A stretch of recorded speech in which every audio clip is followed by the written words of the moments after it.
Благодарам, председателе, почитувани граѓани, почитувани представници на владата, пратеници.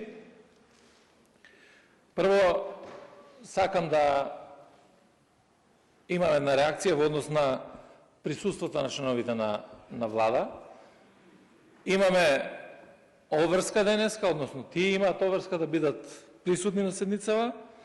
Имаме известување само од двајца министри дека не може да присуствуваат и дека ќе бидат нивните заменици, меѓутоа гледаме и повеќе министри кои што не се присутни, ниту има заменици за да можеме да ги поставиме пратеничките прашања.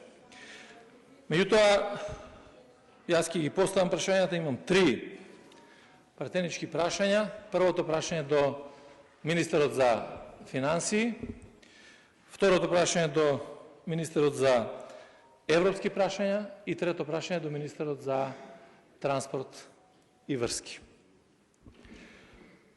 Во однос на првото прашање, сакам да споделам неколку информации, се однесува на настанот од Кочани, она што се случи како трагедија, во која што имаме 62 загинати, имаме над 250 повредени лица и во овој дел знаеме дека граѓаните покажаа сериозна солидарност. Имаше отворено сметки на кои што се уплаќаа финансиските средства од страна на граѓаните како помош за настраданите и тие финансиски средства пред се беа на сметките кои што ги имаше отворено Црвениот крст на Република Северна Македонија. Во едно од соопштенијата последни кои што беше издадено, стои дека за настраданите од пожарот во Кочани се собрани до сега 156 милиони 542 967 денари, во кој што заклучно со 23.5.2025 во неколку наврати Црвениот крст има извршено исплата на погодените семејства од пожарот во Кочани. Со овие средства досега е обезбедена финансиска поддршка на семејства на починати лица во вкупен износ од 52 милиони 38 593 денари, од кои што за настраданите лица кои што се на лекување во странство се 44 милиони 163 258 и за оние кои што се лекуваат во земјава 11 милиони 247 250 денари, или вкупно досега исплатени 107 милиони 449 101 денар. Преостанати се средства во висина од 46 милиони 593 866 денари на сметката на Црвениот крст и при тоа во соопштението укажува дека сега ќе се направат консултации со надлежното министерство за да се утврди зависно степенот на повредите, колку финансиски средства на кои лица и семејства ќе им бидат исплатени.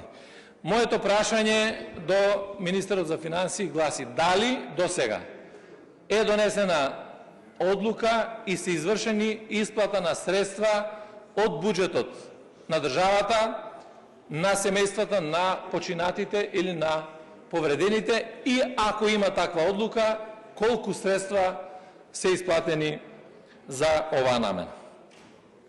Второто прашање го поставам до министерот за европски прашања.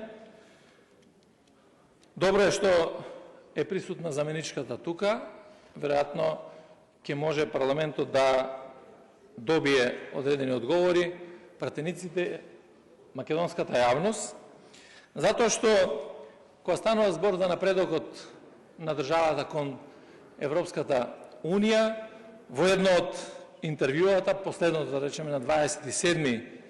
мај 2025 година, заменичката ќе рече: имаме неколку сценарија што ги понудивме, треба да се остави малку време на времето, и мислам дека сме посветени во тоа да се реши проблемот, да покажеме позитивни сигнали како соседи и да напредуваме во евроинтеграцијските процеси.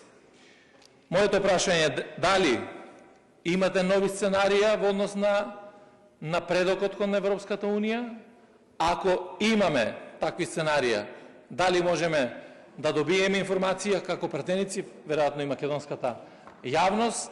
Ако не може да се добијат информации во овој правец, тогаш да и тоа го знаеме и да видиме какви се очекувањата на Министерството за европски прашања во однос на оваа тема, за да имаме представа како и што понатаму ќе се случува, бидејќи навистина е значајно за сите нас дали ќе имаме напредок во овој дел или не, и ако имаме напредок во овој дел, да видиме кои се навистина тие нови сценарија кои што се понудени. Третото прашање кое што сакам да го поставам до министерот за транспорт и врски се однесува на најновите случувања кои што се однесуваат на утврдените дивоградби, да речем, во општина Чаир. Меѓутоа, тоа не е само случај во една општина, според најавите, според тоа што се дадоа информации претежно и после случајот во Кочани, дека постојат многу објекти, дивоградби кои што се утврдени, издадени решенија и така натаму, не се извршени.